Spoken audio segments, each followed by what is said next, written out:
Hello dear friends. आज की video का टॉपिक क्लास फर्स्ट ईयर की फर्स्ट पोएम मर्सी है।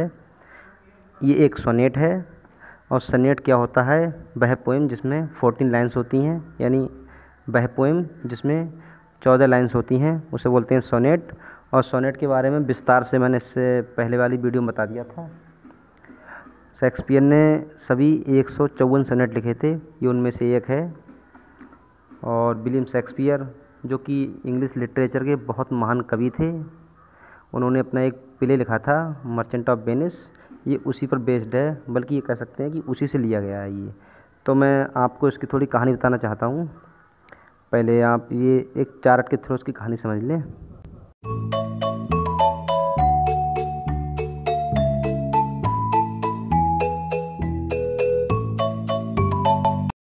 जैसा कि आप देख रहे हैं, merchant of Venice play by Shakespeare.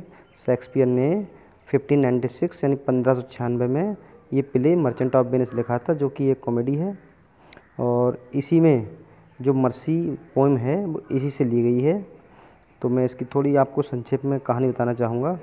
ये लिखा है कैरेक्टर्स। इसके जो कैरेक्टर हैं इसके बारे में बता दूँ मैं आपको। एंटोनियो है और बेसेनियो है, ये दोनों फ्रेंड हैं। ये रहते कहाँ पर हैं? इटली देश के वेनिस शहर में।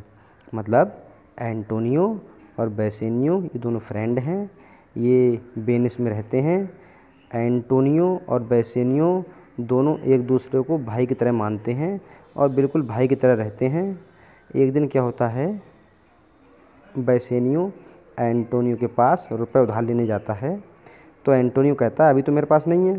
तो ये क्या करते हैं, एक और कैरेक्टर आता है शाइलॉक, जो कि एक विलेन गद्दार है। तो विलेन के पास यानी शाइलॉक के पास जाते हैं और उससे 3000 डुकेट्स रुपये लेते हैं 3 महीने के लिए। तो इसकी एक कंडीशन होती है, शर्त होती है कि अगर तुम 3 महीने में मेरे 3000 डुकेट वापस नहीं करते हो तो मैं तुम्हारे शरीर का 1 पाउंड मांस ले लूँगा, कहीं से भी, जहाँ से मर्जी होगी, एज आई विश। तो क्या होता है, इसे अर्जेंट होता है। उस पर क्या करता है, रुपए ले आते हैं, ये साइन कर देता है एंटोनियो और ये चले जाते हैं। फिर इसे आखिर आवश्यकता पड़ी क्यों, तो बताता हूँ आपको। बेसेनियो एक लड़की है पोर्सिया, जो कि बेलमोंट में रहती है, इससे प्रेम करता है। इसका स्वयंवर था। स्वयंवर में कंडीशन थी, मैं ज़्यादा कहानी लंबी नहीं करूँगा, शॉर्ट में बता देता हूँ। तो कंडीशन थी कोई, ये पहुँचे, अपना 3000 डुकेट्स लेके वहाँ गए। तो वहाँ पे किसी भी तरह से इन्होंने शर्त को जीत लिया और इस तरह से इनसे विवाह हो गया। अब क्या होता है, 3 महीने का टाइम तो पूरा हो गया। तो एंटोनियो बेसेनियो ये भूल गए कि हम रुपये उधार लेके आए हैं। फिर क्या हुआ, इनके पास वारंट आता है।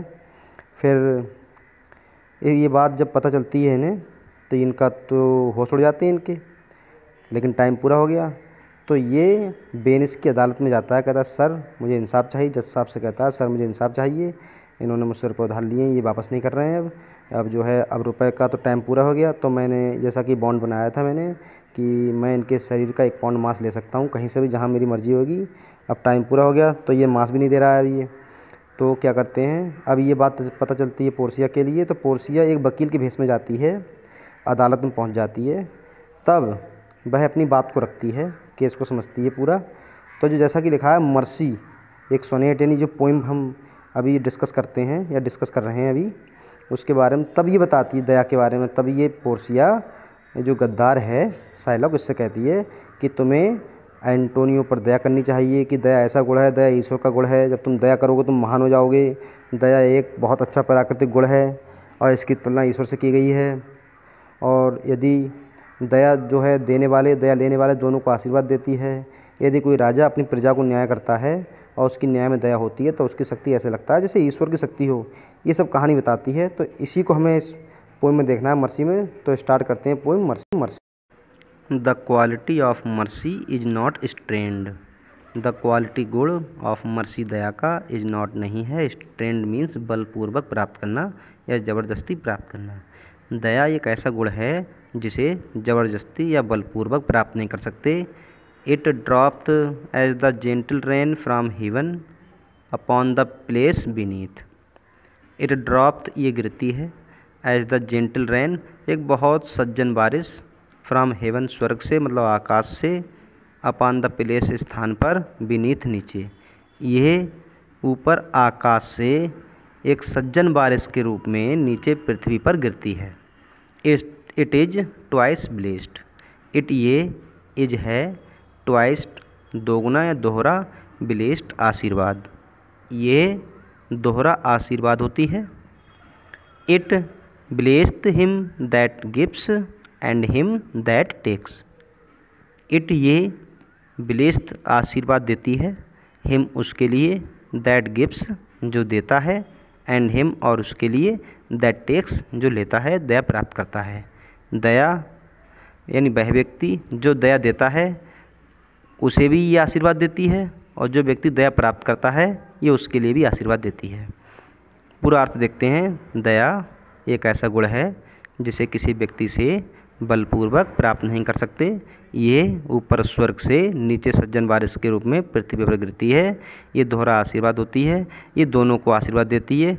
ये उसे भी आशीर्वाद देती है जो दया देता है, और उसे भी आशीर्वाद देती है जो दया प्राप्त करता है। TISS my test in the my test. TISS my test सर्वशक्तिमान या शक्तिशाली, इन द माई टेस्ट ये भी शक्तिशाली।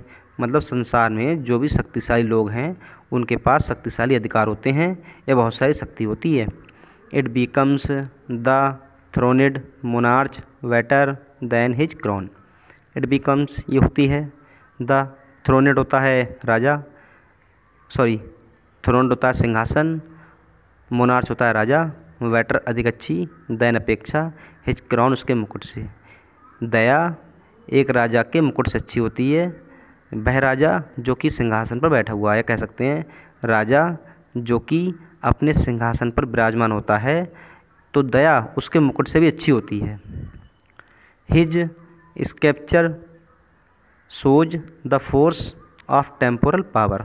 हिज उसका स्कैप्टर राजदंड सोच दिखाता है, द फोर्स बल ऑफ टेम्पोरल सांसारिक पावर शक्ति, उसका राजदंड सांसारिक शक्ति के लिए भय दिखाता है। द एट्रीब्यूट टू एब एंड मजेस्टी।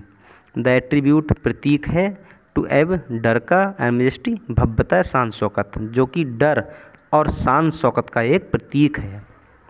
पूरा देखते हैं। संसार में जो भी शक्तिशाली लोग हैं उनके पास शक्तिशाली अधिकार होता है, लेकिन दया राजा के मुकुट से भी अच्छी होती है, उस राजा से जो कि सिंहासन पर बैठा हुआ होता है, और उसका राजदंड सांसारिक शक्ति के लिए भय दिखाता है, और जो कि भव्यता और डर का एक प्रतीक है। Wherein doth sit the dread and fear of kings. Wherein जब भी डॉथ सिट बैठता है, द ड्रेड डरना, एंड फियर ये भी डरना, ऑफ किंग्स राजा से। जब राजा अपने सिंहासन पर बैठता है तो उसकी प्रजा उससे डरती है। लास्ट स्टेंजा देखते हैं।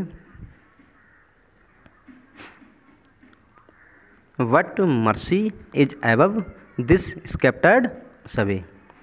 It is enthroned in the hearts of kings. It is an attribute to God himself, and earthly power doth then so likest gods when mercy seasons justice. But लेकिन मर्सी दया इज एबव ऊपर है, this ये स्कैप्टर्ड सभी राजदंडों से, लेकिन दया एक ऐसा गुण है जो सभी राजदंडों से भी ऊपर होता है। इट ये इज है, एंथ्रोनिड निवास करती है, इन द हार्ट्स हृदयों में, ऑफ किंग्स राजाओं की। दया एक ऐसा गुण है जो राजाओं के हृदयों में निवास करता है। इट ये इज है, एन एट्रीब्यूट एक प्रतीक है, टू गॉड ईश्वर का हिमसेल्फ स्वयं, और दया स्वयं ईश्वर का ही एक प्रतीक है। And earthly power doth then show likest God's when mercy season justice. And और अर्थली सांसारिक पावर शक्ति डॉथ देन तब सो दिखती है, लाइकेस्ट समान, गॉड्स ईश्वर की शक्ति के समान, व्हेन जब मर्सी दया सीजन्स मिल जाना जस्टिस न्याय में, सांसारिक शक्ति भी ईश्वर की शक्ति के समान दिखती है जब दया न्याय में मिल जाती है। या कह सकते हैं जब कोई राजा अपनी प्रजा को न्याय देता है और उसके न्याय में दया होती है तो उसकी शक्ति भी ईश्वर की शक्ति के समान दिखाई होती है। तो डियर स्टूडेंट्स, ये थी पहली पोएम। नेक्स्ट पोएम के साथ प्रेजेंट होते हैं। तब तक के लिए बाय बाय।